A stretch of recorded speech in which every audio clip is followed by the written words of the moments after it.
Joshipur number 1 high school में आने के बाद ये पहली 3 बड़ी बहनें थी जिनसे देवांश कुलकर्णी का सच्चा जुड़ाव हुआ था। अब वे उसे चाहे जैसे भी देखती हों, उसके मन में अब भी उनमें से हर एक के लिए एक खास लगाव था। इसलिए कुछ देर सोचने के बाद देवांश ने अपने बैग में हाथ डाला और 3 मनशुद्धि यंत्र निकाले, जिन्हें उसने खुद बड़े ध्यान से खुद पर उकेरा था।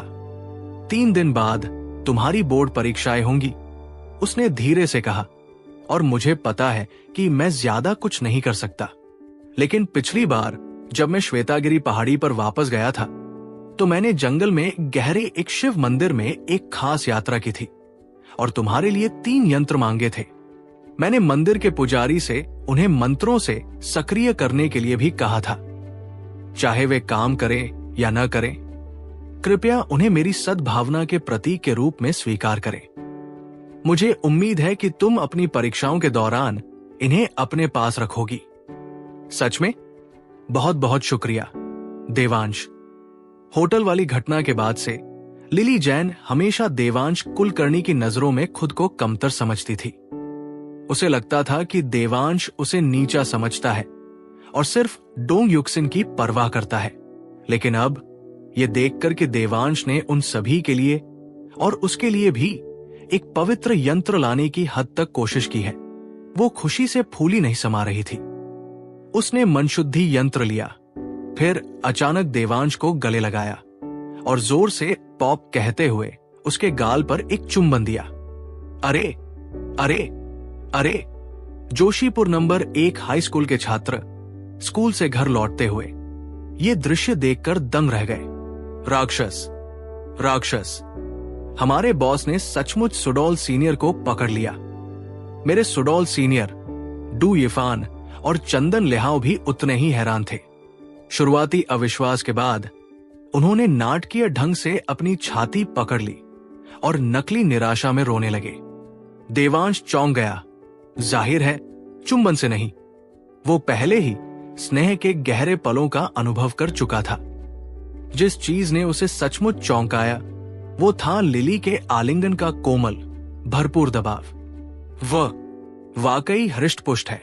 डोंग युक्सिन और सू कियान भी लिली के अचानक गले लगने और चुंबन से अचंभित रह गए। वे तुरंत संभले और उसकी ओर इशारा करते हुए बोले, लिली, क्या तुम पागल हो गई हो? स्कूल तो यही है। क्या हुआ? मैं तो वैसे भी ग्रेजुएट हो रही हूं। क्या मैं जाने से पहले अपने जूनियर को गले नहीं लगा सकती और चूम नहीं सकती? लिली ने बेफिक्री से मुस्कुराते हुए जवाब दिया, ठीक है, जो चाहो करो, लेकिन ये तो बस एक यंत्र है ना? क्या तुम्हें नहीं पता कि ये अंधविश्वास है और तुम इतनी भावुक हो गई थी कि तुमने अपना पहला चुंबन ही दे दिया?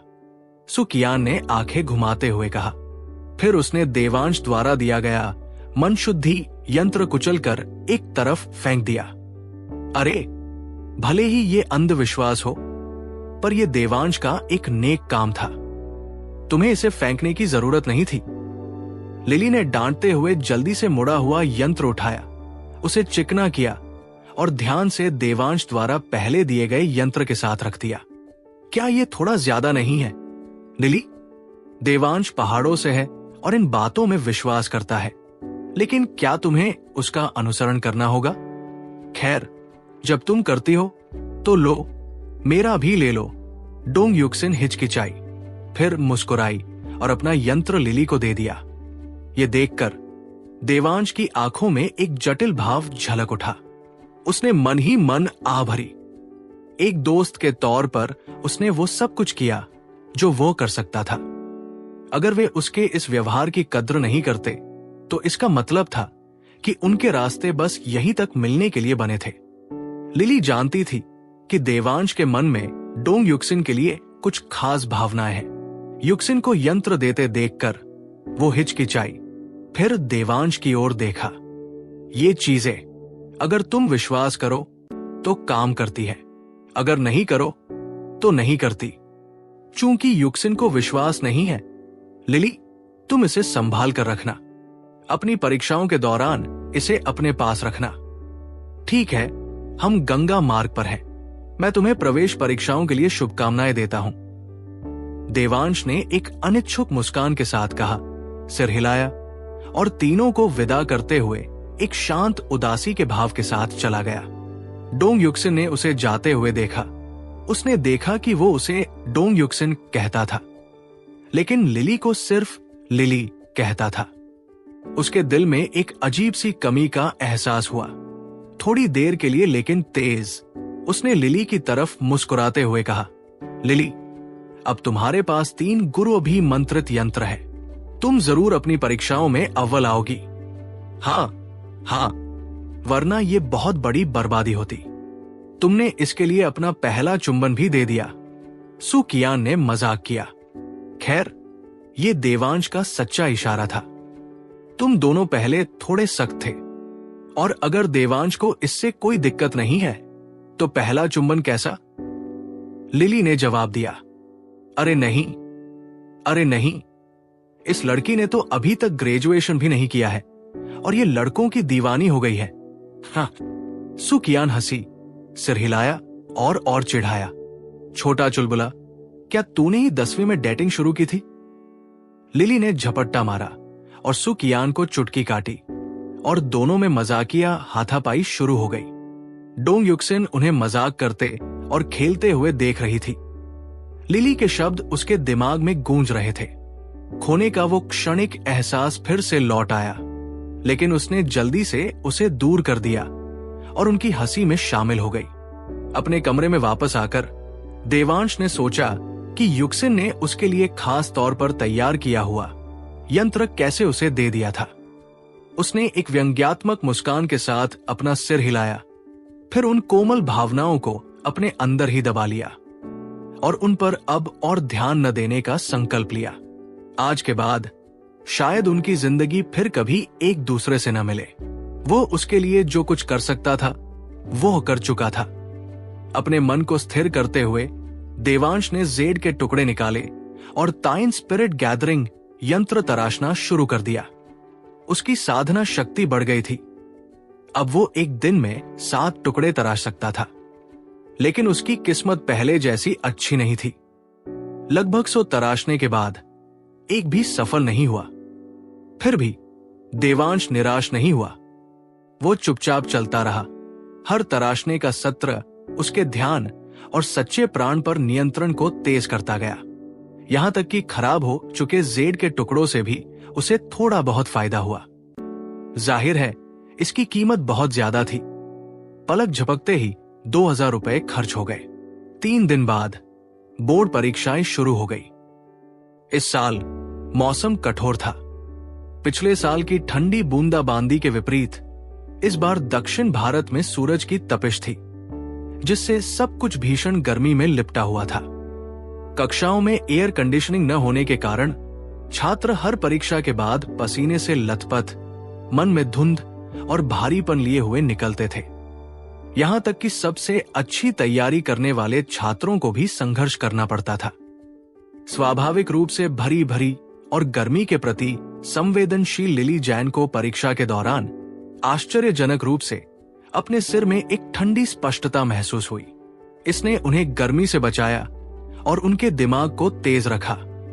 कठिन सवालों का सामना करते हुए वो शांत और केंद्रित रही। सब कुछ खत्म हो गया। इस गर्मी ने मुझे बर्बाद कर दिया। मुझे नहीं लगता कि मैं किसी अच्छे कॉलेज में दाखिला पा पाऊंगी। तुम दोनों का प्रदर्शन कैसा रहा?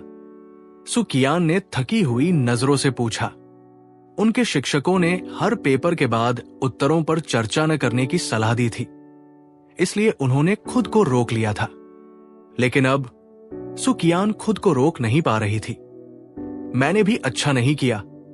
मेरा दिमाग इतना धुंधला था कि मैं वे सवाल भी हल नहीं कर पा रही थी जो मैं आमतौर पर आसानी से हल कर लेती हूं। डोंग युक्सिन ने भी उतनी ही निराशा से कहा, सच में मुझे बिल्कुल भी गर्मी महसूस नहीं हुई।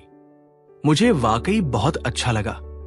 मुझे लगता है कि मुझे अपने सपनों के कॉलेज यंजिंग इंस्टीट्यूट ऑफ ब्रॉडकास्टिंग में दाखिला मिल गया है। लिली ने खुशी से कहा, बिल्कुल नहीं। तुम्हें गर्मी से सबसे ज्यादा नफरत है। तुम्हें गर्मी नहीं लगी? युक्सिन और सुकियान ने हैरानी से पूछा। बिल्कुल नहीं, मुझे लगता है कि यह देवांश ने मुझे दिया हुआ यंत्र था, लिली ने कहा। छी, दोनों ने आंखें घुमाई। मानो या न मानो, मुझे यकीन है कि यह काम कर गया, वरना मैं इतना शांत क्यों महसूस करती, लिली ने जोर देकर कहा। लेकिन युक्सिन और सुकियान, जो तर्कवादी मान्यताओं के साथ पले बढ़े थे, इसे स्वीकार नहीं कर सके और उसे फिर से चिढ़ाया। जब लिली जैन और उसके दोस्त अपनी बोर्ड परीक्षाओं पर चर्चा कर रहे थे, देवांश कुलकर्णी अमृत हर्बल टी फैक्ट्री में ताजी बनी चाय का कटोरा लिए हुए थे। उन्होंने एक घूंट लिया, फिर स्वाद का आनंद लेने के लिए अपनी आंखें बंद कर ली। इस बार तापमान और दाब की सेटिंग काफी अच्छी है, औषधीय गुण बरकरार है, लेकिन स्वाद में अभी सुधार की जरूरत है। देवांश ने एक पल बाद कहा। क्या आप सिर्फ चक्कर औषधीय प्रभाव बता सकते हैं? हर्ष वेंकटेश ने अपनी शंका छिपाते हुए धीरे से बुदबुदाया। हर्ष, लापरवाही से मत बोलो। अगर देवांश कहता है कि प्रभाव मौजूद है तो है, प्रोफेसर तरुण अयंगर ने नाराजगी से आंखें सिकोड़ते हुए कहा। दूसरों को शायद आयुर्वेद में देवांश की गहरी समझ न हो, लेकिन प्रोफेसर अयंगर जानते थे। जितना ज्यादा उन्होंने उनके साथ काम किया, उतना ही वे देवांश की असीम विशेषज्ञता से चकित होते गए। हाँ, अगर तुम इसका स्वाद नहीं ले पा रहे हो, तो इसका मतलब है कि तुम में संवेदनशीलता की कमी है। महर्षि धन्वंतरी द्वारा जड़ी बूटियों को चखने की कहानी याद है? क्या तुम्हें लगता है कि वे बस जहर की जांच कर रहे थे? चखना जड़ी बूटियों की प्रकृति को समझने का एक तरीका है। देवांश ने हर्ष की बात पर नाराज हुए बिना शांति से कहा। फिर वो प्रोफेसर अयंगर की ओर मुड़ा। चलो मौजूदा सेटिंग्स ही रखते हैं, लेकिन शायद थोड़ी और चीनी और थोड़ी ब्राह्मी मिला दे। आखिरकार हम एक पेय बना रहे हैं, कोई दवा नहीं। हम इसके स्वास्थ्य लाभों को बरकरार रखना चाहते हैं, लेकिन ये आनंददायक भी होना चाहिए। सहमत हूं, प्रोफेसर अयंगर ने सिर हिलाया।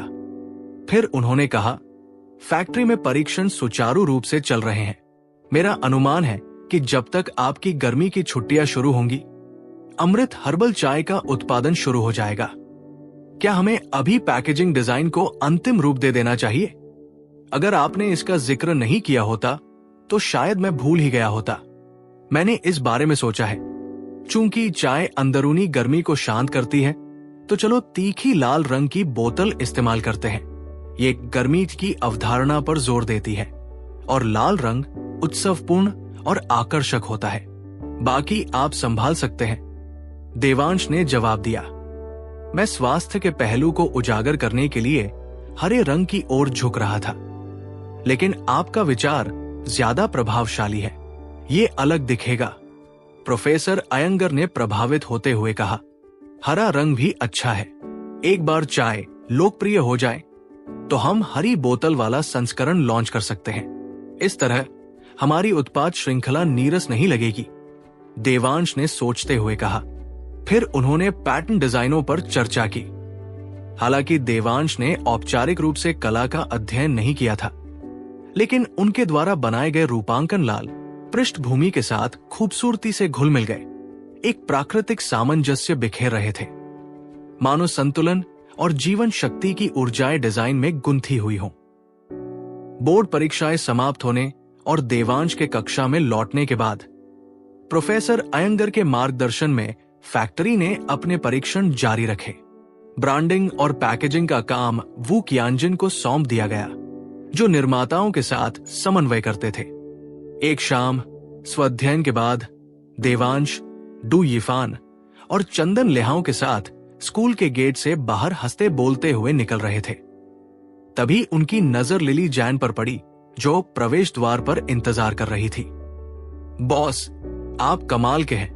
ग्रेजुएशन के बाद भी आपकी सीनियर अभी भी आपका इंतजार कर रही है।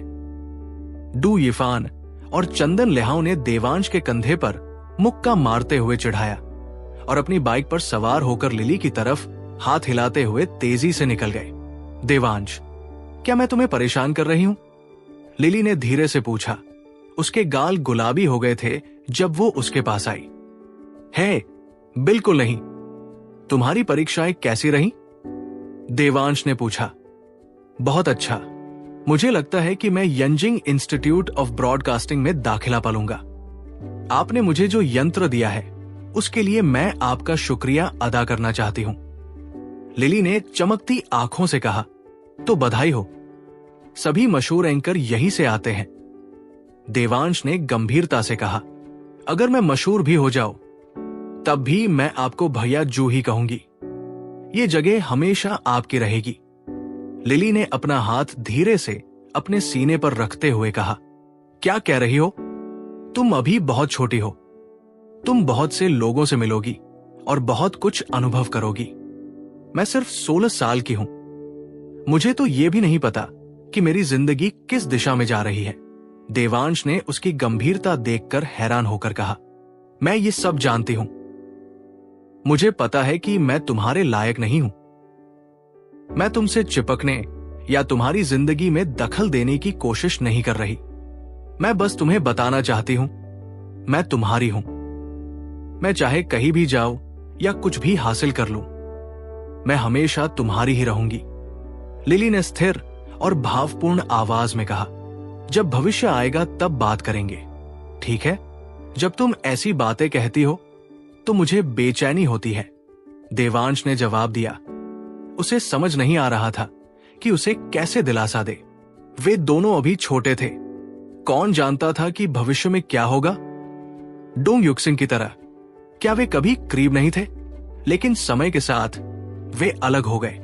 ठीक है, ये मेरा फैसला है, लिली ने अपने बालों को पीछे करते हुए और मीठी मुस्कान के साथ कहा। अपनी बात पर अड़ी रही।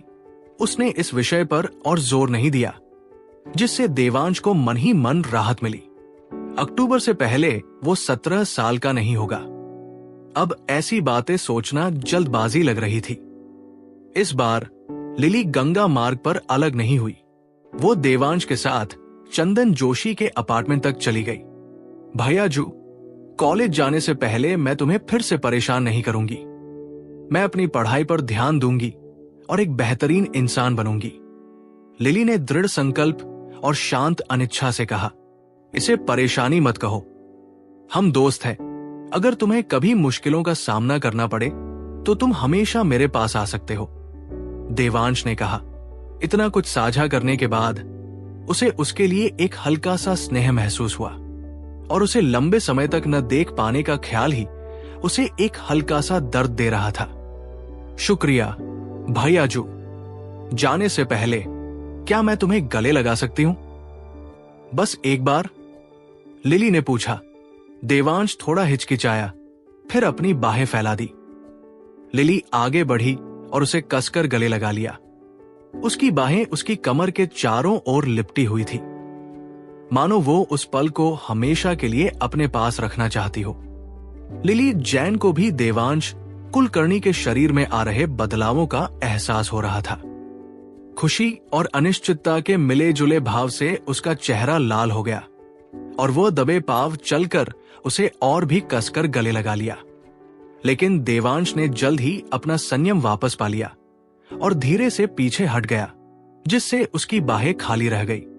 लिली समझ गई, वे दोनों अभी छोटे थे। देवांश तो सिर्फ प्रथम वर्ष का छात्र था और कुछ चीजें अभी उचित नहीं थी। उसने अपने दिल के खालीपन को दूर किया और धीरे से कहा, देवांश, तुम पहले अंदर जाओ। मैं यही इंतजार करूंगी और तुम्हें जाते हुए देखूंगी। उसके शब्दों से देवांश का दिल थोड़ा कांप उठा, लेकिन उसने सिर हिलाया और शांति से इमारत में चला गया। जैसे ही उसने दरवाजा खोला और धीरे से उसे अपने पीछे बंद किया, लिली के गालों पर आंसू बहने लगे।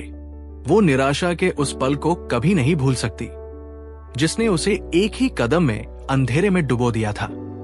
उसने आंखें बंद कर ली थी, कांप रही थी।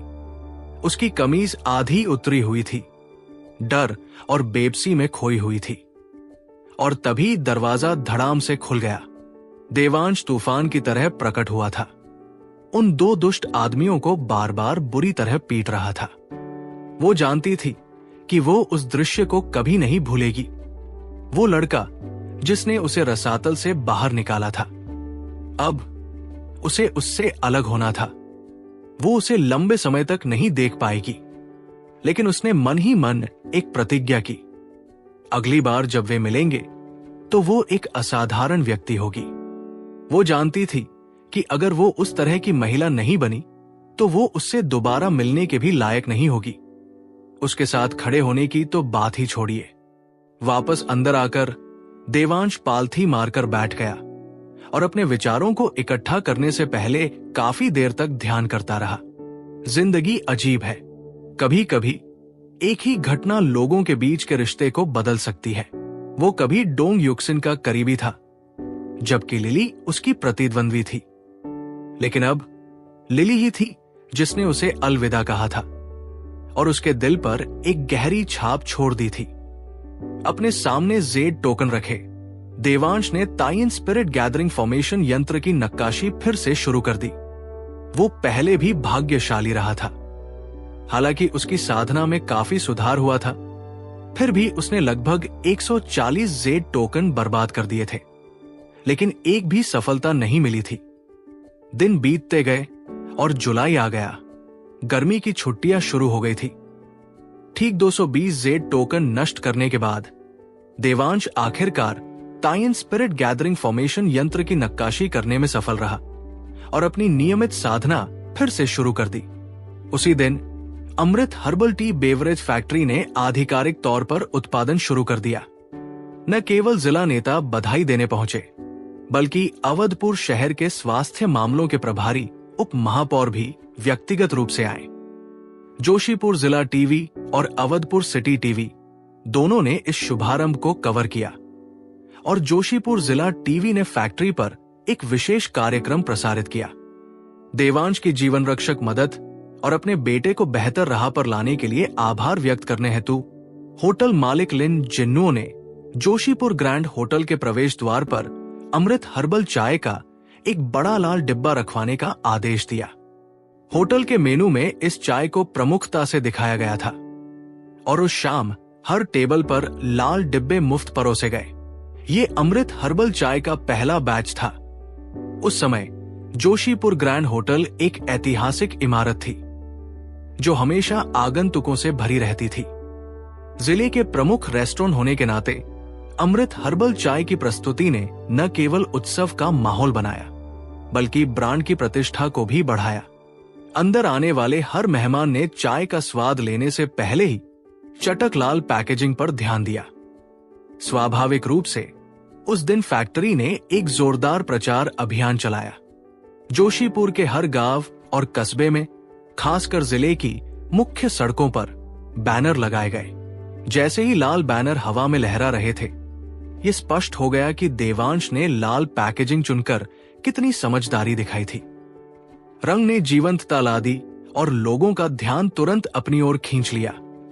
अमृत हर्बल चाय के आधिकारिक लॉन्च ने जोशीपुर में हलचल मचा दी, लगभग सनसनी सी।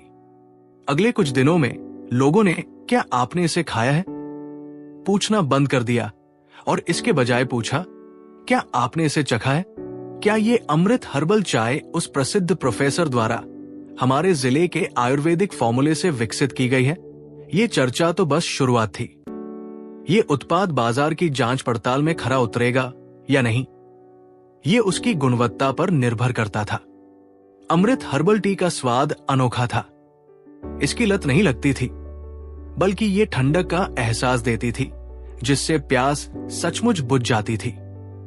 और क्योंकि इसके स्वास्थ्य लाभों की देवांश ने पुष्टि की थी, इसलिए ये शरीर के लिए वाकई फायदेमंद थी। कुछ हर्बल पेय पदार्थों के विपरीत, जिनमें मिलावट की अधिकता होती है, जिससे लोगों को प्यास ज्यादा लगती है या पाचन संबंधी समस्याएं होती है, अमृत हर्बल टी सौम्य और असरदार थी। एक बार जब उत्पाद शुरुआती परीक्षण में पास हो जाता था, तो चिंता की कोई बात नहीं रहती थी।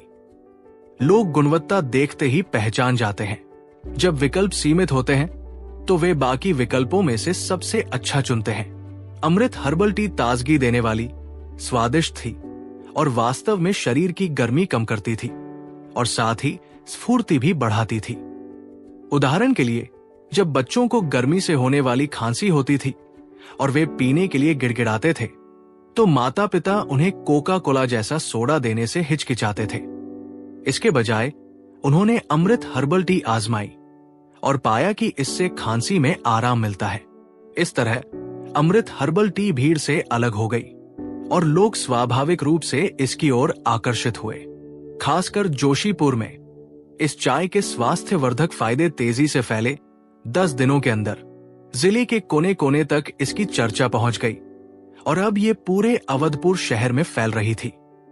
इस धमाकेदार लॉन्च के बाद कुछ देर के लिए सन्नाटा छा गया और फिर मांग में जबरदस्त उछाल आया। दुकानों, रेस्टोरेंट और पेय पदार्थों के वितरकों ने डिलीवरी के लिए फोन करना शुरू कर दिया या स्टॉक लेने के लिए खुद पहुंच गए। एक समय तो ऐसा भी आया जब फैक्ट्री पूरी क्षमता से चल रही थी, फिर भी मांग आपूर्ति से ज्यादा थी। अगर ये उन्माद जारी रहा तो गर्मी खत्म होने से पहले ही स्टॉक खत्म हो जाएगा। हालांकि उन्हें शुरुआती दौर में मामूली मुनाफे की उम्मीद थी, लेकिन देवांश कुलकर्णी के फॉर्मूले और प्रोफेसर तरुण अयंगर के समर्थन की बदौलत अमृत हर्बल टी बेवरेज फैक्ट्री को कभी नुकसान का खतरा नहीं था। इससे मुनाफा होना तय था। लेकिन देवांश और प्रोफेसर अयंगर ने भी बाजार की प्रतिक्रिया इतनी जबरदस्त, उनकी कल्पना से कहीं ज्यादा की उम्मीद नहीं की थी।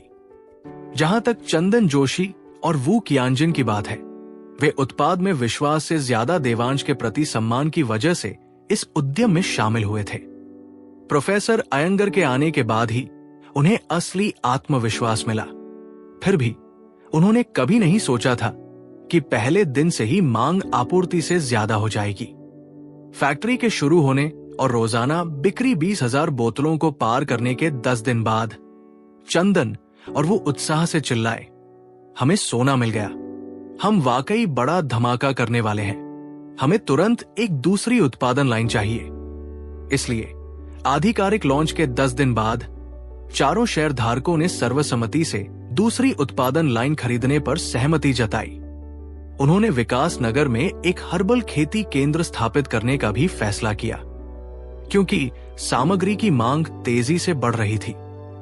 थोक खरीदारी के साथ गुणवत्ता में बदलाव आना लाजमी था। दीर्घकालिक स्थिरता के लिए अपना खुद का खेती केंद्र होना जरूरी था। शेयरधारकों ने अवधपुर सिटी टेलीविजन पर विज्ञापन के लिए धन आवंटित करने पर भी सहमति जताई। राज्य चैनल पर विज्ञापन अभी भी अपरिपक्व था। उन्होंने सेलिब्रिटी विज्ञापनों का इस्तेमाल नहीं करने का फैसला किया। इसके बजाय देवांश ने चटक लाल बोतलों को विजुअल एंकर के रूप में इस्तेमाल करने का सुझाव दिया, जिसका एक सरल नारा था, ठंडक और स्फूर्ति पाने के लिए अमृत हर्बल चाय पिए। दूसरी उत्पादन लाइन स्थापित करने के लिए पूंजी की आवश्यकता थी, लेकिन शुरुआती 2 लाख रुपए के परिचालन कोष और तेजी से बिकने वाले स्टॉक, जो पूरी तरह से नकद में बेचे जाते थे, की बदौलत उनके पास बिना किसी अतिरिक्त निवेश के आगे बढ़ने के लिए पर्याप्त नकदी थी। व्यापार में तेजी आने के साथ चंदन जोशी ने लेबल फैक्ट्री से अपना नाम वापस ले लिया और हर्बल चाय के संचालन का पूरा प्रभार संभाल लिया। चूंकि प्रोफेसर अयंगर की राज्य की राजधानी में प्रतिबद्धताएं थी, इसलिए वे लंबे समय तक वहां नहीं रह सके। उन्होंने फार्मेसी प्रोग्राम से एक उच्च कोटि के स्नातक का चयन किया, उसे कुछ दिनों तक प्रशिक्षित किया और धीरे धीरे उत्पादन की जिम्मेदारियां सौंप दी। इस बीच देवांश ने अपनी साधना और पढ़ाई को प्राथमिकता देना जारी रखा। ग्रीष्मावकाश में कुछ समय कारखाने में बिताने और ये देखकर कि काम सुचारू रूप से चल रहा है, वो अपने परिवार के साथ रहने और अपनी साधना को गहन करने के लिए श्वेतागिरी पहाड़ी पर लौट आया। आधी रात को चांदनी से नहाए आकाश के नीचे देवांश श्वेतागिरी पहाड़ी पर स्थित अपने ग्रामीण घर के आंगन में पालथी मारकर बैठा था। चांदनी उस पर तरल चांदी की तरह बिखर रही थी, जिसमें एक हल्की गुलाबी चमक थी। ताइन आत्मा समागम निर्माण यंत्र से प्रेरित होकर चंद्रमा की ऊर्जा देवांश के शरीर में अवशोषित हो गई, जो हस्त ताइन फेफड़े नाड़ी से शुरू होकर हस्त यांगमिंग बड़ी आंत नाड़ी, पाद यांगमिंग आमाशय नाड़ी, पाद ताइन प्लीहा नाड़ी से होकर प्रवाहित हुई और 12 प्राथमिक नाड़ियों से होकर वापस लौटी। साधकों के लिए लक्ष्य दीर्घायु है। वृद्धावस्था और मृत्यु केवल जीवन शक्ति में कमी के कारण ही नहीं, बल्कि समय के साथ आंतरिक अंगों के कमजोर होने के कारण भी होती है। साधक अपने प्राणरक्त को सुदृढ़ बनाने का लक्ष्य रखते हैं। अंगों को पोषण देकर उन्हें जीवंत और क्रियाशील बनाए रखते हैं। 12 प्राथमिक नाड़ियां 12 अंगों से संबंधित है। हस्त ताइन फेफड़े की नाड़ी फेफड़ों को नियंत्रित करती है। हस्त यांगमिंग बड़ी आंत की नाड़ी बड़ी आंत को नियंत्रित करती है। पाद यांगमिंग आमाशय की नाड़ी आमाशय को नियंत्रित करती है और पाद ताइन प्लीहा नाड़ी प्लीहा को नियंत्रित करती है। सामान्य लोग अपने प्राणरक्त को प्राकृतिक रूप से प्रवाहित होने देते हैं। हालांकि साधक प्रकृति की ऊर्जा को अवशोषित करते हैं और 12 नाड़ियों के माध्यम से प्रवाह को सक्रिय रूप से निर्देशित करते हैं, जिससे अंगों का निरंतर विकास और पोषण सुनिश्चित होता है। चूंकि अंग जटिल और नाजुक होते हैं, इसलिए उनके भीतर प्राणरक्त की लय को नियंत्रित करना बेहद चुनौतीपूर्ण होता है। प्राण साधना चरण में 12 परतें होती है। देवांश ने फेफड़े, बड़ी आंत और आमाशय की नाड़ियों में महारत हासिल कर ली थी, जिससे वो प्राणरक्त को इन अंगों में प्रवाहित कर सका, तीसरी परत तक पहुंच सका। एक बार जब वो एक साथ 4 नाड़ियों में प्राणरक्त का संचालन कर सका, तो वो चौथी परत तक पहुंच गया। जब सभी 12 नाड़ियां अपने अपने अंगों को निर्बाध रूप से संचालित करती है और प्राणरक्त सुदृढ़ता से प्रवाहित होता है, तो साधक प्राण साधना चरण, जिसे आधार स्थापना भी कहा जाता है, पूरा कर लेता है। इस बिंदु पर 130 या 140 वर्ष तक जीना पूरी तरह से संभव हो जाता है। इसके आगे ड्रैगन टाइगर क्षेत्र है, जहां व्यक्ति 8 असाधारण नाड़ियों की साधना करता है। इनमें गर्भाधान नाड़ी, शासी नाड़ी, भेदन नाड़ी, मेखला नाड़ी, यिन हील नाड़ी, यांग हील नाड़ी, यिन लिंकिंग नाड़ी और यांग लिंकिंग नाड़ी शामिल है। गर्भाधान नाड़ी शरीर की यिन नाड़ियों को जोड़ती है और इसे यिन सागर के रूप में जाना जाता है। शासी नाड़ी यांग नाड़ियों को जोड़ती है और इसे यांग सागर के नाम से जाना जाता है। अग्नि में सच्चे ड्रैगन और जल में सच्चे बाघ को पहचानते हुए जब वे मिलते हैं, तो वे पीले अंकुर का निर्माण करते हैं, जो महान अमृत स्वर्ण कोर बन जाता है। इस प्रकार प्राण साधना के बाद 8 असाधारण नाड़ियां यिन सागर, सच्चा यिन से सच्चे बाघ और यांग सागर, सच्चा यांग से सच्चे ड्रैगन को विकसित करने में मदद करती है। जब ड्रैगन और बाघ मिलते हैं, तो स्वर्ण कोर बनता है और व्यक्ति पार्थिव अमर बन जाता है। निसंदेह देवांश अभी भी तीसरी परत पर था, पौराणिक स्वर्ण कोर और अमरता से बहुत दूर। चंद्रमा की ऊर्जा उसके शरीर में प्रवाहित हुई, जिससे नाड़ियों के भीतर उसका सच्चा प्राण, उसका प्राणरक्त बढ़ गया। देवांश ने ऊर्जा को पाद ताइन प्लीहा नाड़ी के माध्यम से निर्देशित किया और सावधानी पूर्वक उसे प्लीहा की गहरी परतों में प्रवाहित किया। जैसे ही ऊर्जा तिल्ली के केंद्र में पहुंची, उसे एक तेज दर्द महसूस हुआ, मानो मांस में सुइयां चुभ रही हो। लेकिन वो शांत रहा और ऊर्जा को ताई ची मंडला की तर्ज पर अंग के भीतर घूमने के लिए निर्देशित करता रहा। हर घुमाव के साथ तिल्ली को ऐसा महसूस हुआ मानो उसे पीस दिया गया हो। उसके माथे पर पसीने की बूंदें बन गई और उसका शरीर कांप उठा। तिल्ली से अशुद्धियां बाहर निकल गई और ऊर्जा का प्रवाह अधिक सुचारू रूप से होने लगा।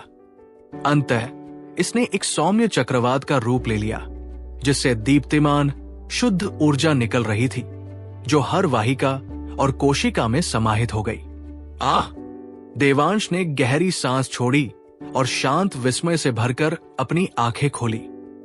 शून्य से शुरुआत करके प्राण साधना के दूसरे स्तर तक पहुंचने में देवांश कुलकर्णी ने कुल 6 साल बिताए थे। बाद में संपूर्ण नवरस सिद्धपिल तंत्र प्राप्त करने के बाद उन्हें तीसरे स्तर तक पहुंचने में केवल 2 साल लगे। साधना का मार्ग पहाड़ चढ़ने जैसा है, ऊपर की ओर हर कदम और कठिन होता जाता है। सामान्य परिस्थितियों में देवांश को प्राण साधना के चौथे स्तर तक पहुंचने में कम से कम 2 साल और लगते। फिर भी 1 साल से भी कम समय में उन्होंने इसे हासिल कर लिया। प्राण संग्रह मंडल के सहयोग ने स्पष्ट रूप से एक गहरा बदलाव लाया था। ये एक अनुस्मारक था कि साधना के लिए निवेश की आवश्यकता होती है।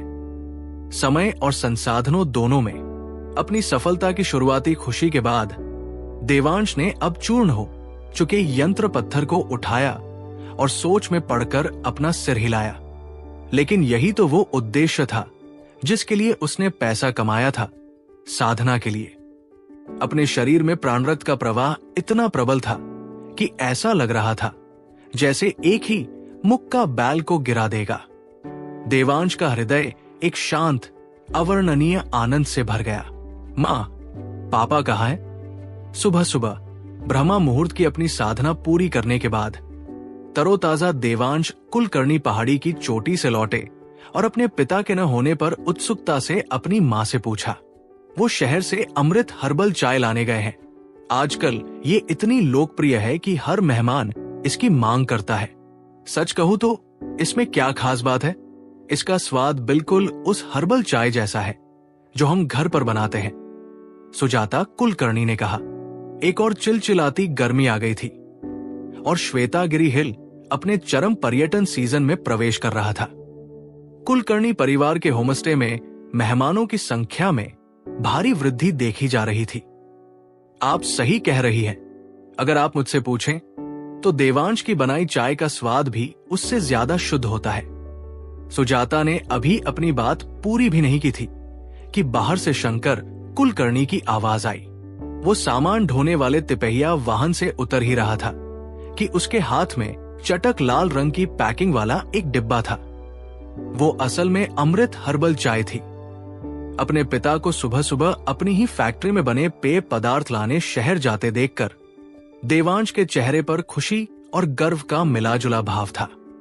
एक पल बाद देवांश ने शर्मिंदगी से अपना सिर खुजलाया और कहा, मां, पापा, एक बात है जो मैंने आपको नहीं बताई। हम पहले भी कह चुके हैं, ये आपकी जिंदगी है, आप ही तय करें। अगर आप बांटना चाहते हैं तो बांट लें, अगर नहीं तो भी कोई बात नहीं, शंकर ने डिब्बे उतारते हुए कहा। देवांश ने जल्दी से कुछ डिब्बे अंदर ले जाने में मदद की, फिर अपने माता पिता के साथ बैठ गया। अभी भी थोड़ा शर्मिंदा लग रहा था। मुझे लगता है मुझे आपको यह बताना चाहिए। ठीक है, बोलो। शंकर और सुजाता ने अपने बेटे की झिझक को देखते हुए उत्सुकता से उसकी ओर देखा। दरअसल वो अमृत हर्बल टी फैक्ट्री मैंने और मेरे कुछ दोस्तों ने शुरू की थी। मैं सबसे बड़ा शेयर धारक हूं, देवांश ने कहा। छी, शंकर, जिसने अभी अभी आइस टी का एक घूंट लिया था, लगभग छलक ही पड़ा। तुम्हारा मतलब उस अमृत हर्बल टी फैक्ट्री से है जो खबरों में है, जिसका उद्घाटन डिप्टी मेयर ने किया था? और प्रोफेसर अयंगर, वो भी तुम्हारे दोस्त हैं? शंकर स्तब्ध होकर अपने बेटे को देखता रहा। देवांश ने मुस्कुराते हुए सिर हिलाया। अरे राम, सुजाता ने अपनी जांघ पर थपथपाया।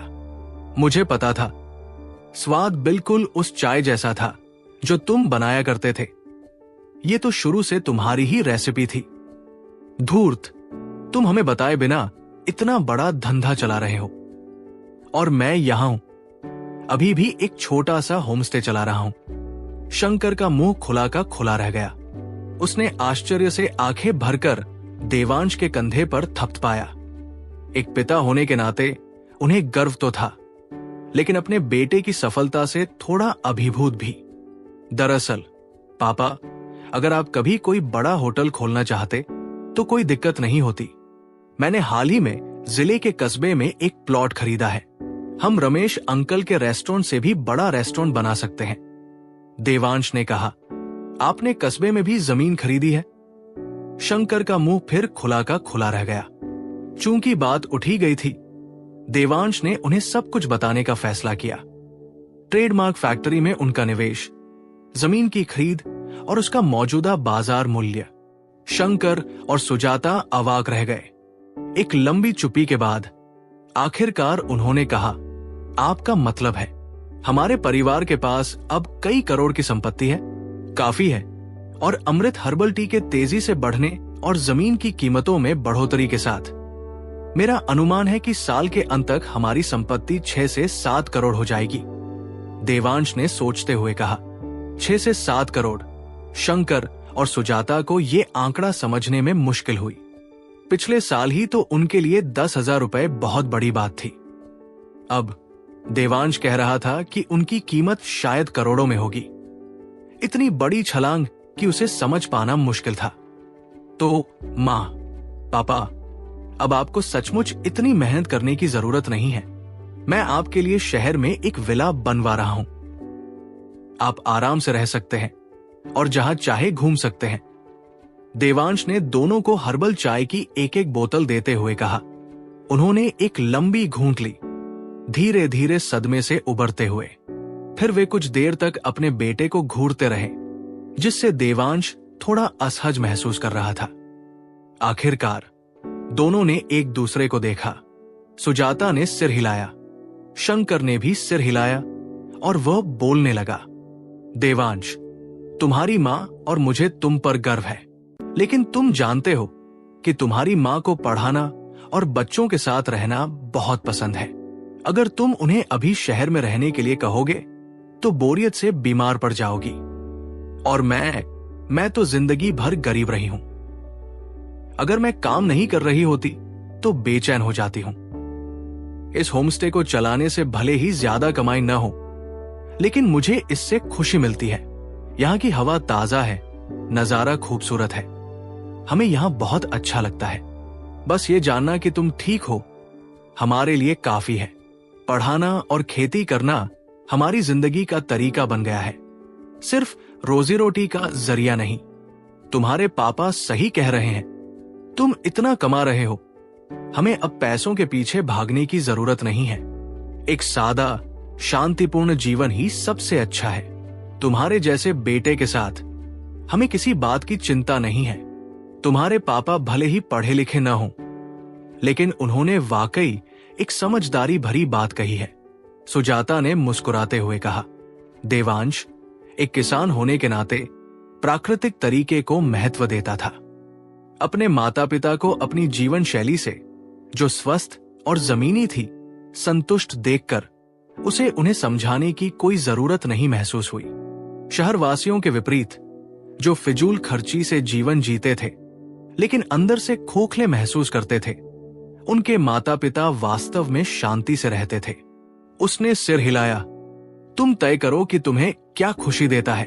अगर तुम्हें किसी चीज की जरूरत हो तो मुझे बता देना, लेकिन मुझे लगता है कि पापा को गाड़ी चलाना सीख लेना चाहिए। फिर हम एक गाड़ी ले लेंगे ताकि तुम दोनों आराम से घूम सको। हमें कार की क्या जरूरत है? एक छोटा ट्रक ज्यादा अच्छा रहेगा। लोगों को ढोने और सामान ढोने के लिए शंकर ने जवाब दिया। ठीक है, ये उस पुरानी तिपहिया साइकिल चलाने से बेहतर है, देवांश ने मुस्कुराते हुए कहा, ये जानते हुए कि उसके पिता अभी भी एक छोटे किसान की सोच रखते हैं और उन्हें ढलने में समय लगेगा। आखिरकार जैसे जैसे रहने की स्थिति बेहतर होती है, सोच भी बदलती है। गांव के लिए तुरंत कार खरीदना शायद बहुत ज्यादा दिखावटी हो। हाँ, ये सच है। शंकर हंसा, खुद को एक गाड़ी के साथ कल्पना करते हुए। ठीक है, जैसे ही ये व्यस्त गर्मी का मौसम खत्म होगा, मैं डायरेक्टर जावेरी को फोन करूंगा और उनसे आपके लिए एक अच्छे प्रशिक्षक का इंतजाम करने को कहूंगा। देवांश कुलकर्णी ने कहा। इतनी झंझट की कोई जरूरत नहीं है, मैं खुद जा सकता हूं, शंकर कुलकर्णी ने जवाब दिया। असल दुनिया में ज्यादा अनुभव हासिल कर चुके देवांश को एक बात पक्की मालूम थी, मौकापरस्त लोगों की कभी कमी नहीं होती। वो नहीं चाहते थे कि गाड़ी सीखते समय उनके पिता के साथ कोई अधीर प्रशिक्षक बुरा व्यवहार करे या उनका अनादर करे। इसलिए उन्होंने जिद की, नहीं, डायरेक्टर जावेरी से किसी का इंतजाम करवाते हैं। जरूरत पड़ी तो हम थोड़ा ज्यादा पैसे दे देंगे। अपने बेटे की विचारशीलता देखकर शंकर ने अब कोई आपत्ति नहीं जताई। उन्होंने सिर हिलाया और कहा, ठीक है, तुम संभाल लो। प्राण साधना के चौथे स्तर तक पहुंचने के लाभ तुरंत स्पष्ट हो गए। चूंकि देवांश कुलकर्णी इस स्तर तक पहुंच गए थे, इसलिए उन्होंने अपने शरीर में प्राण और शक्ति का संचार महसूस किया। यहां तक कि यंत्रों को अंकित करने में उनकी सफलता दर में भी नाटकीय रूप से सुधार हुआ। तायन प्राण संग्रह मंडल यंत्र को तराशना पहले की तुलना में बहुत आसान हो गया था। वे दिन गए जब हर प्रयास अनिश्चित लगता था। इस बार देवांश ने केवल 7 दिन लगाए और 70 जेड टुकड़ों का उपयोग करके एक सफलतापूर्वक अंकित किया। और यह भाग्य नहीं था, यह उनकी नई दिनचर्या थी। केवल 70 टुकड़ों के साथ सफल होने पर देवांश स्वाभाविक रूप से रोमांचित थे। इस दक्षता का मतलब था महत्वपूर्ण बचत। लेकिन आधी रात को चांदनी रात में आंगन में पालथी मारकर बैठे हुए देवांश को एहसास हुआ कि उन्होंने बहुत जल्दी जश्न मना लिया था। वो एक बढ़ते हुए बच्चे की तरह थे। अधिक ऊंचाई का मतलब अधिक भूख थी। इस सफलता के साथ एक तायन प्राण संग्रह मंडल यंत्र द्वारा एकत्रित चांदनी अब पर्याप्त नहीं थी। पहले आधी रात के अभ्यास के दौरान एक यंत्र से ही उल्लेखनीय प्रगति हो जाती थी, लेकिन आज रात बमुश्किल ही कोई प्रगति हुई। लगता है अब मुझे प्रति सत्र 2 यंत्रों की आवश्यकता होगी, उसने एक सूक्ष्म भाव से आंखें खोलते हुए सोचा। अधिक यंत्रों की आवश्यकता प्रगति का संकेत थी, एक अच्छी बात। लेकिन इसका मतलब था कि और अधिक जेड खरीदना, और उसका बैंक बैलेंस पहले से ही कम हो रहा था। फिर भी देवांश ने अपनी साधना को चलाने के लिए कम उम्र में ही कमाना शुरू कर दिया था। अब वो कटौती नहीं कर सकता था। ऋण लेने के लिए बैंक जाने का समय हो गया था, और जब वो वहां था तो वो सिस्टर लीला के लिए तैयार की गई औषधीय मदिरा भी दे सकता था। देवांश ने मन बना लिया। अगली सुबह अपने माता पिता का अभिवादन करने के बाद वो कुलकर्णी गांव से निकल गया। जोशीपुर जिले में पहुंचकर देवांश ने सबसे पहले चंदन जोशी के घर पर औषधीय शराब छोड़ी, फैक्ट्री के कुछ दस्तावेज लिए और औद्योगिक एवं वाणिज्यिक बैंक की ओर चल पड़ा। मुझे लगा था कि आप मुझे भूल गए होंगे, मिस्टर बिग बॉस। आज आप यहां क्यों आए हैं?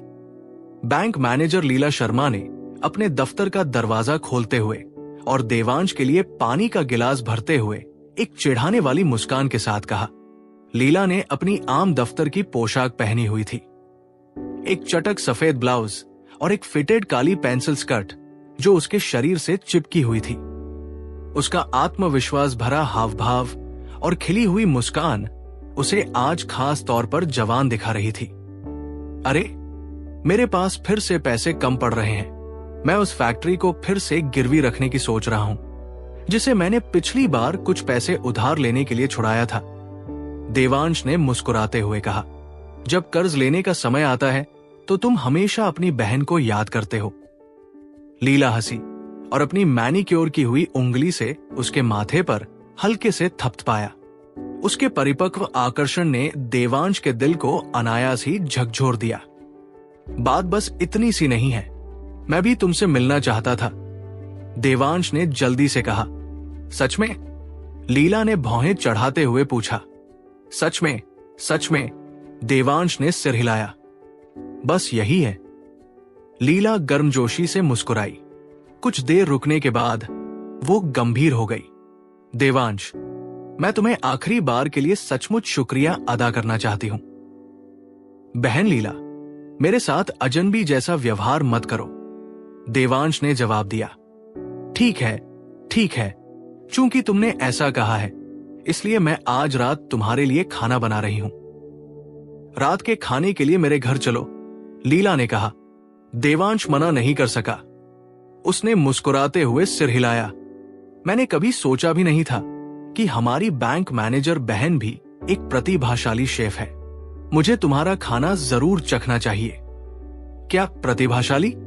मैं तो पहले से ही बूढ़ी औरत हूं। लीला ने आंखें घुमाई, लेकिन उसकी मुस्कान तारीफ पर उसकी खुशी जाहिर कर रही थी। बिल्कुल नहीं दीदी, आप अभी अपने यौवन पर हैं, देवांश ने गंभीरता से कहा। आप कितनी मीठी मीठी बातें करती हैं, सुंदर, काबिल और अमीर। एक बार कॉलेज जाने के बाद पता नहीं कितनी ब्यूटी क्वींस आप पर फिदा हो जाएंगी। लीला हंस पड़ी, साफ तौर पर उस पल का आनंद ले रही थी। हे, देवांश थोड़ा शर्मा गया, तारीफ से शर्मिंदा। उसकी बचकानी मुस्कान देखकर लीला की आंखों में एक उदासी सी छा गई। काश मैं 10 साल छोटी होती। है, देखो तुम शर्मा रही हो। ठीक है, चलो लोन के बारे में बात करते हैं। लीला ने एक अनुभवी पेशेवर की तरह संयमित होते हुए कहा। ये रहे मेरे दस्तावेज। क्या इस बार 5 लाख रुपए का लोन मिल पाएगा? देवांश ने पिछली जमीन के मूल्यांकन के आधार पर पूछा। बिल्कुल, तुम्हें तो पता ही है कि एक्सी जिले का प्लानिंग मैप जारी हो गया है ना? तुम्हारी फैक्ट्री की जमीन जिला मुख्यालय के पास है। ये प्रमुख व्यावसायिक और आवासीय संपत्ति है। जनकपुर गांव के पास की सरकारी जमीन अब सार्वजनिक बोली के लिए है। क्या तुम्हें पता है कि तुम्हारी फैक्ट्री के पास 10 एकड़ के प्लॉट की बोली कितनी है? लीला ने प्रशंसा से भरी आंखों से पूछा। उसे अब भी यकीन नहीं हो रहा था कि एक किशोर ने इतनी जल्दी जनकपुर के पास जमीन खरीदने की दूरदर्शिता दिखाई। सच में, मैंने गर्मियां कुलकर्णी गांव में बिताई और कुछ सुना नहीं। अब बोली क्या है? देवांश ने धड़कते दिल से पूछा। 60 लाख रुपए, और बोली बंद होने में अभी आधा महीना बाकी है। ये और भी ज्यादा हो सकती है, लीला ने कहा। 60 लाख रुपए। देवांश दंग रह गया। उसने बढ़ोतरी की उम्मीद की थी, लेकिन इतनी ज्यादा नहीं। अगर 10 एकड़ जमीन की कीमत 60 लाख रुपए है, तो उसके 12 एकड़ की कीमत 70 लाख रुपए या उससे ज्यादा हो सकती है। बिल्कुल सही, 60 लाख रुपए। लीला ने जटिल भावों से भरी आंखों से पुष्टि की। लगभग 70 लाख रुपए की जमीन और एक फलती फूलती हर्बल चाय की फैक्ट्री के साथ लीला ने अनुमान लगाया कि साल के अंत तक देवांश की कुल संपत्ति 1 करोड़ रुपए को पार कर सकती है। एक 17 साल का करोड़पति। बस इसके बारे में सोचकर ही उसे ऐसा लग रहा था जैसे वह किसी सपने में हो। लगता है मैं फिर से अमीर बनने वाला हूं, देवांश ने शांति से कहा। लेकिन अंदर ही अंदर वो जानता था कि उसका असली लक्ष्य साधना है। दौलत तो बस उस लक्ष्य तक पहुंचने का एक जरिया थी। अफसोस है कि मैं शादीशुदा हूं और तुमसे 10 साल से भी ज्यादा बड़ी हूं, वरना मैं तुम्हारे पीछे जरूर पड़ जाती। जोशीपुर में कितने करोड़पति हैं, और फिर भी तुम एक हाई स्कूल के छात्र करोड़पति बनने वाले हो। लीला ने आधा मजाक और आधा गंभीरता से कहा। खांसी खांसी। लीला शर्मा की बात सुनकर देवांश कुलकर्णी की चाय अचानक घुट गई। क्या बात है? जब मैं स्कूल में थी तो जोशीपुर नंबर 1 हाई स्कूल की कैंपस क्वीन थी। लीला ने उसकी प्रतिक्रिया से खुश होकर चंचल आंखें घुमाते हुए कहा। बिल्कुल, सच कहूं तो तुम अब भी बहुत खूबसूरत हो। सच में, देवांश ने तुरंत जवाब दिया। तुम और तुम्हारी मीठी मीठी बातें। कोई बात नहीं, चलो लोन के कागजी काम निपटाते हैं। लीला ने कागजी काम निपटाने के लिए उठने से पहले फिर से आंखें घुमाते हुए कहा। लोन फाइनल करने के बाद उसने देवांश को अपना घर का पता दिया और उसे उस शाम खाने पर आने की याद दिलाई। इंडस्ट्रियल एंड कमर्शियल बैंक से निकलते हुए देवांश को याद आया कि एक्सी जिले की आधिकारिक विकास योजना जारी हो गई है। चूंकि वो अपने गांव में था, इसलिए वो खबरों से अपडेट नहीं था। उसने अपडेट रहने के लिए एक मोबाइल फोन खरीदने का फैसला किया। फोन ज्यादा किफायती और छोटे होते जा रहे थे। वो बिना किसी का ध्यान खींचे आसानी से एक फोन अपने बैग में रख सकता था। तो देवांश ने एक मोटोरोला हैंडसेट खरीदा। हालांकि पहले के 5 अंकों वाले हैंडसेट की तुलना में इसकी कीमत कम हो गई थी, फिर भी इसकी कीमत कई हजार रुपए थी, जो इसे एक लग्जरी चीज बनाती थी। एक किशोर ने इसे यूं ही खरीदा तो सब हैरान रह गए। फोन खरीदने के बाद देवांश ने घर फोन किया और अपना नंबर बताया। चूंकि वो पैसे लेकर आया था, इसलिए शंकर और सुजाता कुलकर्णी ने घर पर एक लैंडलाइन फोन लगवा दिया था। फिर उसने लीला जैन, प्रोफेसर तरुण अयंगर, चंदन जोशी, वू कियांजन, जावेरी और लिन जिनुओं को फोन करके अपना नंबर बताया। जब लीला जैन को फोन आया तो उन्होंने स्वाभाविक रूप से पूछा कि वो लिनपुर कब आएंगे। देवांश ने उन्हें बताया कि वो अगले दिन आएंगे और वो बहुत खुश हुई। देवांश, इस बार ओल्ड लिन नई लहरें पुरानी लहरों को आगे बढ़ाती हैं, वाली कहावत को सच में समझ रहे हैं। आप कमाल के हैं। मुझे लगता है अगले साल तक आपकी संपत्ति मेरी संपत्ति से भी ज्यादा हो जाएगी। लिन जिन्नू ने प्रशंसा में हंसते हुए कहा, ऐसा कैसे हो सकता है?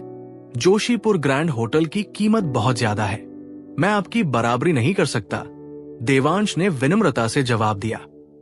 होटल देखने में भले ही भव्य लगे, लेकिन उसकी सालाना कमाई इतनी नहीं होती। आपकी हर्बल चाय अलग है, बाजार खुलने पर इसकी कीमत आसमान छू जाएगी। और आपकी जो जमीन है उसकी कीमत अभी 7080 लाख है, लिन ने कहा। हे, बस किस्मत अच्छी है, देवांश ने फिर विनम्रता से कहा। अगर आप विनम्र बने रहेंगे तो मैं नाराज हो जाऊंगा, लिन ने आधे मजाक और आधे गंभीरता से कहा। ठीक है, मैं ज्यादा बात नहीं करूंगा। ये मेरा नंबर है, इसे सेव कर लो। कोई जरूरी बात हो तो फोन करना, बस बात करने के लिए फोन मत करना, देवांश ने हंसते हुए कहा। दरअसल मुझे कुछ बात करनी है। क्या तुम सच में वो जमीन बेच रहे हो? अगर हां, तो मैं 80 लाख रुपए की पेशकश करूंगा। मैं एक्सी इलाके में एक और होटल खोलने की योजना बना रहा हूं।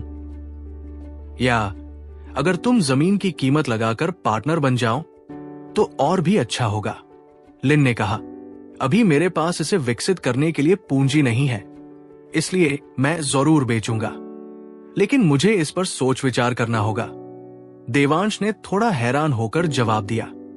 जरूर, ये एक बड़ा फैसला है, अपना समय लो, जब तुम तैयार हो जाओ तो बात करते हैं, लिन ने कहा।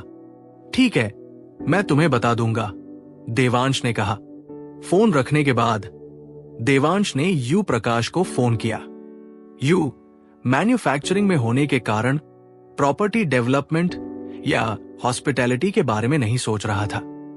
वो बस देवांश की सफलता पर अचंभित था और उसे भविष्य के उपक्रमों में उसे शामिल करने की याद दिलाई। स्वाभाविक रूप से देवांश विनम्र रहा। बाद में देवांश ने विकास नगर स्थित अमृत हर्बल टी फैक्ट्री का दौरा किया। तिपहिया साइकिलों और छोटे ट्रकों से भरा हुआ और चंदन जोशी को बवंडर की तरह दौड़ते हुए देखकर उसका दिल गर्व से भर गया। लिन सही था, एक बार बाजार खुल गया तो ये तेजी से बढ़ेगा। शायद एक दिन उनकी बिक्री लीला जैन की कंपनी को टक्कर देगी। देवांश ने अभी तक लीला जैन से फैक्ट्री का जिक्र नहीं किया था और प्रोफेसर अयंगर से कहा था कि वे इसे अभी गुप्त रखें। कभी कभी पुरुषों के विचार भी महिलाओं की तरह ही जटिल होते हैं। चंदन से बातचीत करने और उत्पादन व बिक्री के बारे में अपडेट लेने के बाद देवांश ने फैक्ट्री में दोपहर का भोजन किया और चंदन के घर लौट आया। वहां उसने चंदन लेहाओं से कुछ बातें की, जो अपने वीडियो गेम में मग्न था। देवांश उसे छोड़कर ऊपर चला गया, कुछ देर पढ़ा और कुछ यंत्र लिखे। जैसे ही सूरज ढलने लगा, उसे लीला शर्मा का डिनर का निमंत्रण याद आया और उसने सोचा कि क्या उसे कोई उपहार लाना चाहिए। महिलाओं को उपहार देने का कोई अनुभव न होने के कारण उसने कुछ देर सोचा और आखिरकार अपनी घर में बनी औषधीय शराब का एक जार उठाया। ये शराब श्वेतागिरी पहाड़ी की जड़ी बूटियों से बनी एक प्राचीन विधि से बनाई गई थी। ये ऊर्जा को पोषित करती थी, शरीर की ऊर्जा को संतुलित करती थी और महिलाओं के स्वास्थ्य और त्वचा की देखभाल के लिए विशेष रूप से फायदेमंद थी। देवांश कई जार वापस लाया था, एक लीला जैन के लिए और बाकी बांटने के लिए। चूंकि लीला शर्मा ने पहले बुढ़ापे के बारे में मजाक किया था, इसलिए उसने सोचा कि ये शराब एक सोची समझी भेंट होगी। बैंक द्वारा दिया गया उसका अपार्टमेंट लगभग 85 वर्ग मीटर का था। 2 बेडरूम, एक बैठक, रसोई और बाथरूम। देवांश जार लेकर 5 सीढ़ियां चढ़ा और उसके दरवाजे पर दस्तक दी। उसने कदमों की आहट सुनी, फिर दरवाजा खुला। वो क्षण भर के लिए स्तब्ध रह गया। लीला अभी भी अपने काम के कपड़ों में थी। अब उसने एप्रन पहना हुआ था। गर्मी और खाना पकाने के कारण उसका सफेद ब्लाउज उसकी त्वचा से चिपका हुआ था, जिससे उसके नीचे एक कोमल चमक दिखाई दे रही थी। उसने आराम के लिए ऊपर के 2 बटन खोल दिए थे। उसे पता ही नहीं था कि नेकलाइन थोड़ी खुल गई है। जब वो दरवाजे का जवाब देने दौड़ी तो उसे पता ही नहीं चला। उसकी चमकती त्वचा अब देवांश की आंखों से बस कुछ इंच की दूरी पर थी।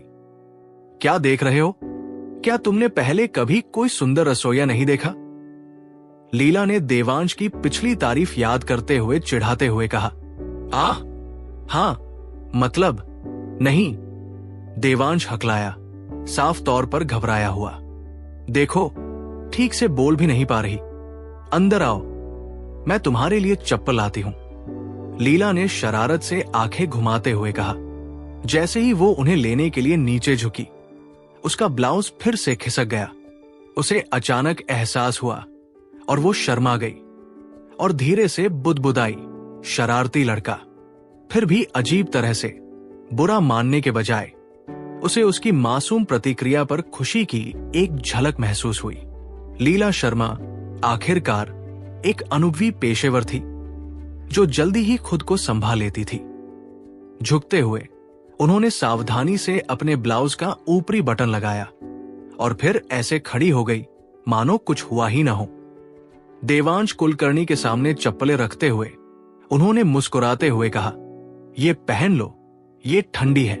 ये देखकर कि चप्पलें बिल्कुल नई थी, देवांश के दिल में एक सुकून भरी गर्मी का एहसास हुआ। ये मेरी पहली मुलाकात है और मुझे समझ नहीं आ रहा था कि क्या लाऊं, इसलिए मैं खुद बनाई हुई औषधीय शराब का एक जार लाया हूं। हर रात सोने से थोड़ी देर पहले यह आपको जवानी का एहसास दिलाएगी। देवांश ने चप्पलें पहनते हुए और जार को मेज पर रखते हुए कहा। सच में? तो ये एक अनमोल तोहफा है, मैं इसे संभाल कर रखूंगी, लीला ने जार को रसोई में एक कैबिनेट में सावधानी से रखते हुए कहा।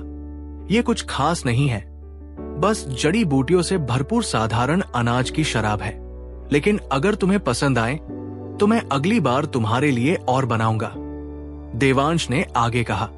शुक्रिया देवांश, बैठो, मुझे अभी 2 और व्यंजन बनाने हैं, लीला ने मुस्कुराते हुए रसोई में वापस जाते हुए कहा। मैं मदद करूंगा, देवांश ने उसके पीछे पीछे आते हुए कहा।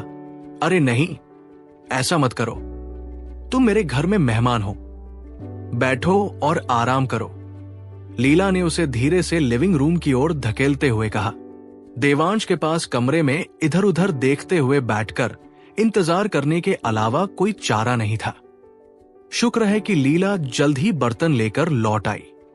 मेज खाने से भरी थी। भुना हुआ रोहू, मीठा और तीखा पनीर, भुने हुए झींगे। देवांश ने आश्चर्य से पलकें झपकाई। दीदी, क्या मैं ये सब खा सकता हूं? तुम अभी भी बढ़ रहे हो, तुम्हें और खाना चाहिए। मुझे परवाह नहीं, मैंने सब कुछ पका लिया है और अगर तुम इसे पूरा नहीं खाओगे तो तुम आज रात नहीं जाओगे, लीला ने बनावटी कठोरता से कहा। ठीक है, मैं अपनी तरफ से पूरी कोशिश करूंगा, देवांश ने शर्मीली मुस्कान के साथ कहा। तुम क्या पीना चाहोगे?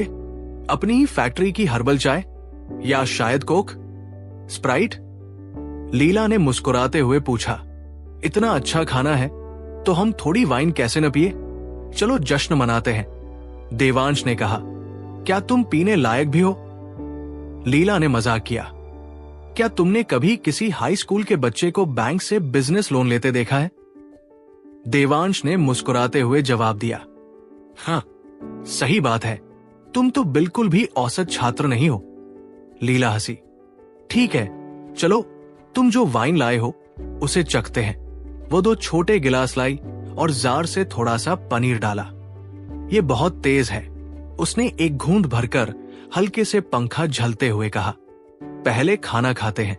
देवांश एक पल के लिए उसके हाव भाव से अचंभित रह गया। ये अप्रत्याशित रूप से मनमोहक था।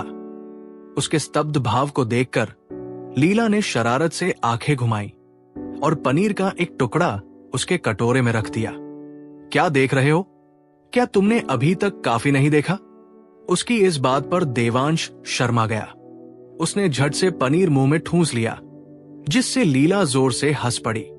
कुछ निवाले खाने के बाद वे पीने लगे। शाम होते होते देवांश को पता चला कि असल में लीला का जन्मदिन था। और तो और उसे अभी अभी खबर मिली थी कि 2 महीने में उसकी ब्रांच मैनेजर के पद पर पदोन्नति होने वाली है। उसने देवांश को दोनों जन्मदिन मनाने के लिए आमंत्रित किया था। बहन लीला, तुमने मुझे पहले क्यों नहीं बताया? मैं केक ले आता, देवांश ने थोड़ा पछताते हुए कहा। मेरी उम्र में जन्मदिन मुझे बस यही याद दिलाते हैं कि मैं बूढ़ा हो रहा हूं। केक से क्या खुशी मिलती है? चलो पी लो, आज रात हम जश्न मनाएंगे, जन्मदिन और प्रमोशन। लीला ने अपना गिलास उठाते हुए कहा। अब केक लाने में बहुत देर हो चुकी थी, इसलिए देवांश ने बस अपना गिलास उसके गिलास से टकराया। कहते हैं शराब यादें ताजा कर देती है। शराब में जबरदस्त दम था और कुछ धूंध पीने के बाद लीला के गाल गुलाबी हो गए। उसके विचार हाल के पलों में खो गए और उसकी भावनाएं उमड़ने लगी। जैसे जैसे उसका मूड ठीक होता गया, उसने और खुलकर पीना शुरू कर दिया। पहले तो देवांश ने ध्यान नहीं दिया। उसने गिलास से गिलास मिलाया, लेकिन थोड़ी देर बाद उसे एहसास हुआ कि वो बहुत जल्दी पी रही है। जब वो फिर से उनके गिलास भरने के लिए आगे बढ़ी तो उसने उसे धीरे से रोका। बहन, बस हो गया, चलो थोड़ा और खाते हैं। मैं ठीक हूं, मैं अपनी ड्रिंक संभाल सकती हूं, लीला ने कहा। उसका चेहरा लाल हो गया था। मुझे पता है, लेकिन ज्यादा पीना तुम्हारी सेहत के लिए अच्छा नहीं है। चलो आराम से पीते हैं, देवांश ने विनम्रता से कहा। क्या ये औषधीय शराब नहीं है? ये तुम्हारे लिए अच्छी है। चलो, हर दिन तुम्हारी बहन का जन्मदिन और प्रमोशन नहीं होता। मेरे साथ जश्न मनाओ। उसने पास आकर और चंचलता से उसका हाथ थामते हुए कहा। देवांश हिचकिचाया, लेकिन चूंकि वे उसके घर पर थे, इसलिए उसने सोचा कि आगे बढ़ना सुरक्षित है। बहुत गर्मी है, बहुत गर्मी, लीला थोड़ी देर बाद बुदबुदाई, अपने शरीर में बढ़ती गर्मी महसूस करते हुए। उसने सहजता से अपना कॉलर ढीला कर दिया। ये देखकर देवांश जल्दी से खड़ा हो गया। बहन, मुझे लगता है कि अब बहुत हो गया, मुझे चलना चाहिए, लीला ने पलकें झपकाई। थोड़ा संभलते हुए वो भी खड़ी हो गई और धीरे से बोली, ठीक है, मैं तुम्हें बाहर छोड़ दूंगी। देवांश कुलकर्णी को दरवाजे से लगभग भागते देख लीला शर्मा तुरंत होश में आ गई। उस पल को याद करते हुए जो अभी अभी हुआ था, उसने चाहा कि काश वो खुद को 2 थप्पड़ मार पाती। आफत, क्या होगा अगर उसे लगे कि मैं उसे रिझाने की कोशिश कर रही हूं? क्या होगा अगर वो मुझे इन नीची नजर से देखने लगे? क्या होगा अगर वो अब से मुझसे दूर रहने लगे? जैसे जैसे लीला के विचार घूम रहे थे, उसे ये भी याद आया कि जब देवांश ने उसे गले लगाया था तो उसकी क्या प्रतिक्रिया थी, और उसके गाल फिर से लाल हो गए। वो लड़का, उस रात लीला करवटें बदलती रही, सो नहीं पाई। उसका मन उथल पुथल था। सुबह के 2-3 बजे ही वो धुंध में खो गई। सपने में उसे लगा कि कोई उसे जोर से दबा रहा है। उसने उसे दूर धकेलने की कोशिश की। तभी उसे एहसास हुआ कि वो देवांश था। वो चौंक कर जाग गई। खिड़की से दिन की रोशनी अंदर आ रही थी। वो काफी देर तक बिस्तर पर लेटी रही, स्तब्ध। एक गहरी सांस के बाद लीला आखिरकार उठ खड़ी हुई। दफ्तर में उसे ध्यान केंद्रित करने में मुश्किल हो रही थी। आखिरकार उसने अपना फोन उठाया और देवांश का नंबर डायल किया। वो नंबर जो उसने उसे पिछली रात खाने के दौरान दिया था। देवांश, कल रात के बारे में, लीला ने शुरू किया। उसकी आवाज में अजीब सी हिचकिचाहट थी। आमतौर पर आत्मविश्वास और संयमित रहने वाली, अब उसे सही शब्द ढूंढने में दिक्कत हो रही थी। बहन लीला, मुझे कल रात के लिए बहुत अफसोस है। मेरा आपको ठेस पहुंचाने का कोई इरादा नहीं था। बस उसकी बात पूरी होने से पहले ही देवांश बोल पड़ा। घर लौटने के बाद उसे अपराध बोध की लहरें महसूस हुई और वो मुश्किल से सो पाया। उसने सुबह उसे फोन करने के बारे में सोचा था, लेकिन समझ नहीं पा रहा था कि क्या कहें। अब जब उसने फोन किया था तो माफी की गुहार उसके मुंह से निकल पड़ी। पगली, तुम किस बात की माफी मांग रही हो? मुझे किसी बात से कोई फर्क नहीं पड़ा जब तक तुम मुझसे नाराज नहीं हो, बस यही मायने रखता है, लीला ने जल्दी से कहा। उसका बेचैन दिल आखिरकार शांत हुआ।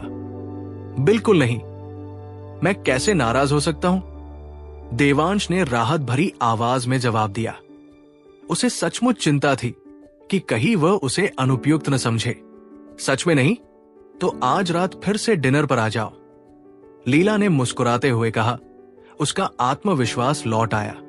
आह! देवांश हिचकिचाया। क्या बात है? क्या डर है कि मैं तुम्हें जिंदा खा जाऊंगी? तुम तो सिर्फ डिनर के निमंत्रण से ही घबरा जाती हो, लीला ने हंसते हुए चिढ़ाते हुए कहा। कल रात के बाद और यह देखकर कि देवांश को उससे कोई शिकायत नहीं है, उसे लगा कि उनका रिश्ता और भी मजबूत हो गया है, जिससे खुलकर बात करना आसान हो गया है। नहीं नहीं, बस मुझे आज रात राज्य की राजधानी जाना है, देवांश ने जल्दी से समझाया। ठीक है, ऐसा ही है। ठीक है, मैं काम पर वापस जाऊंगी, लेकिन अगर कभी अच्छा खाना खाने का मन करे तो मुझे फोन कर देना, मैं तुम्हारे लिए खाना बना दूंगी, लीला ने मुस्कुराते हुए फोन रख दिया। बाकी दिन उसका मूड हल्का और खुशनुमा रहा। उस रात देवांश अपनी घर में बनी औषधीय शराब के 3 जार लेकर राज्य की राजधानी के लिए निकल पड़ा। एक लीला जैन के लिए और बाकी 2 प्रोफेसर तरुण अयंगर और उनकी बेटी तन्वी अयंगर के लिए। चूंकि गर्मी की छुट्टियां थी, लीला जैन ने जोर देकर कहा कि वो कुछ दिन और रुक जाए। उनके उत्साह का विरोध न कर पाने के कारण देवांश मान गया। शायद औरतों का स्वभाव ही होता है कि उन्हें खरीदारी का आनंद आता है। लीला जैन जैसी जिद्दी महिला भी इससे अछूती नहीं थी। अगले 2 दिनों में देवांश ने अपना आधा समय उनके साथ खरीदारी में बिताया।